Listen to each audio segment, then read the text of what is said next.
Hey, this is the C&D channel. I'm Chris, and this is MMA for you.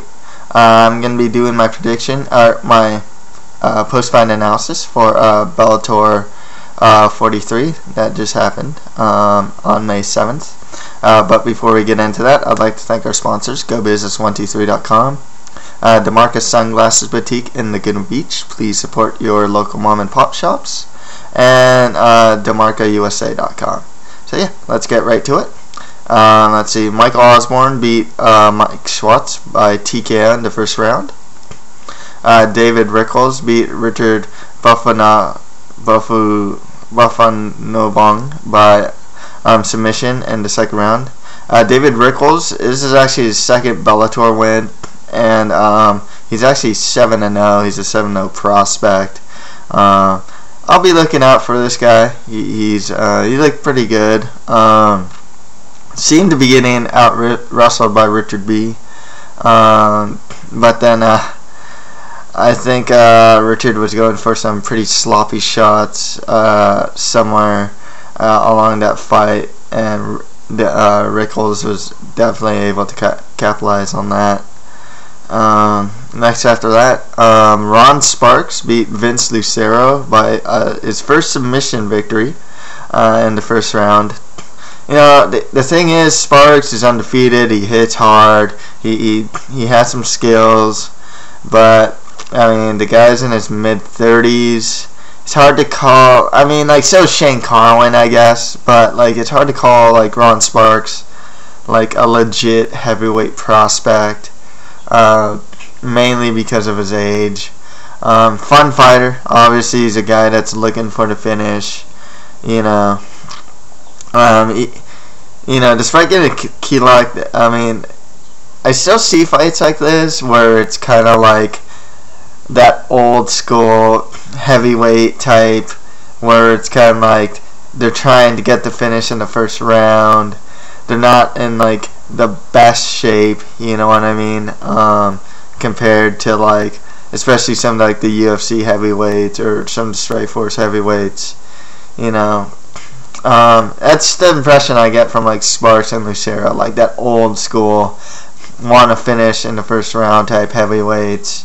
But we'll see where Ron Sparks goes. Wouldn't be surprised to see him in like the next heavyweight tournament. It's not there's like a dearth of heavyweights out there, so if Bellator can get some new fresh faces in the heavyweight division, that's cool. There's always gonna have a gem, like a diamond in the rough. That's usually how it works. Next fight after that, Chase Beebe beat Jose Vega by guillotine choke in the first round. Thing that disappointed me here, I picked Jose Vega to win. He was doing well. He was sticking his neck into those guillotines. I mean, he was like shooting for like a single or double, and just putting his neck out there like throughout the whole time. And it was pretty much, he was like giving.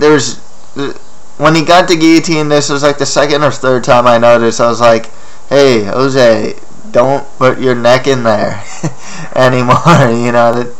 That's not good. Jose's still a prospect. He still has a lot to learn. Hopefully, this is a lesson not to stick your head, in there to give guys guillotines. I mean, he's shown good submission defense before, but I don't know if he was just getting overconfident that he was in. He's been in tight spots before. Maybe he thought he can get out of this or something. But good win by BB. He'll be their bantamweight division, Bellator's, is looking really good. Luis Nogueira. They also got Dudu Dantas. I had to say it like that. Among other guys, Chase Beebe, great addition. I think Ed West is in here. Marcos Val, Joe Warren.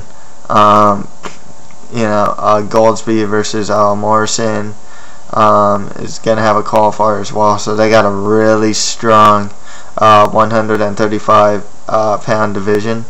And their tournament looks to be really good. Something I'm really looking forward to. Okay, next fight after that, Brian the Beast Baker beat Joe Diesel Riggs by KO in the second round. and then after that proposed to his who I personally thought was a very attractive girlfriend, now fiance. Good win by Baker. So I noticed that some people were giving him some criticism that he puts his hands down a lot of times. I like Baker's movement. He moves side to side. You know, he's not brawling, and that's a good thing, actually. You know, he's throwing some flying knees out there. He's like 6'2" or 6'3" in a middleweight, so he has really good length. He uses a lot of straight punches, which I really like. Riggs, I don't know what his game plan was. You know, maybe he couldn't handle the height. Maybe he was just waiting for stuff. He was successful with a couple 1-2s that he was throwing, but he didn't throw them a lot, surprisingly. But you know, good win by Baker. You know, hope he's someone. He's one of those prospects. I always say this: Bellator has some great prospects that can fight in that are UFC caliber. You know, not fighting like the top guys or anything. Maybe like the lower guys. But you know, someone like Baker, like I can see him in the UFC. You know, as a prospect. You know, fighting some like lower tier guys. You know, and then building up. He has some good skill. I'm impressed with Baker. I'm impressed with a lot of guys by Bellator, though. You know, like I said. I say this all the time with Bellator. Their prospects are UFC caliber prospects. A lot of their guys. I think. And finally, the last fight of the night, Jay Haran beat Rick Hahn by split decision. I actually wrote a fan post about this. That this was controversial. I personally thought that Rick Hahn won rounds 2 and 3. It was close though, and it was split, so it's not a robbery by any stretch of the imagination. But a lot of people also felt that Brent Weidman should have beat Jay Haran, and now you got Rick Hahn losing to Jay Haran as well. I think it's incompetent judging.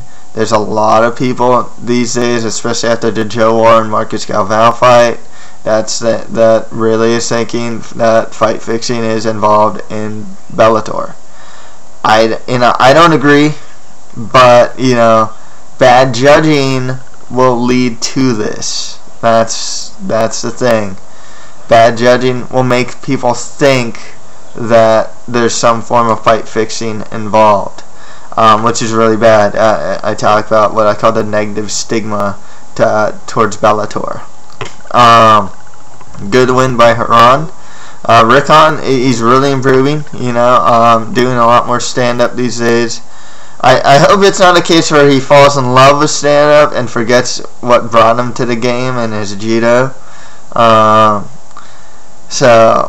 you know, we'll see Rick Hahn again probably in the next welterweight tourney, which is actually looking pretty good itself. Jay Haran gets to meet Ben Askren. Got to see if Jay Haran can stop those takedowns. He can actually win this thing, you know. You know, it's not like he has terrible takedown defense, but Ben Askren is one of those guys that can take anyone down. That's the thing.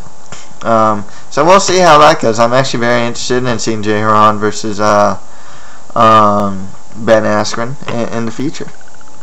So yeah, that's pretty much it for my Bellator 43 post-fight analysis. I'd like to thank our sponsors, GoBusiness123.com, DeMarca Sunglasses and Laguna Beach, and DeMarcaUSA.com. And yeah, that's it for MMA for you. Thank you very much.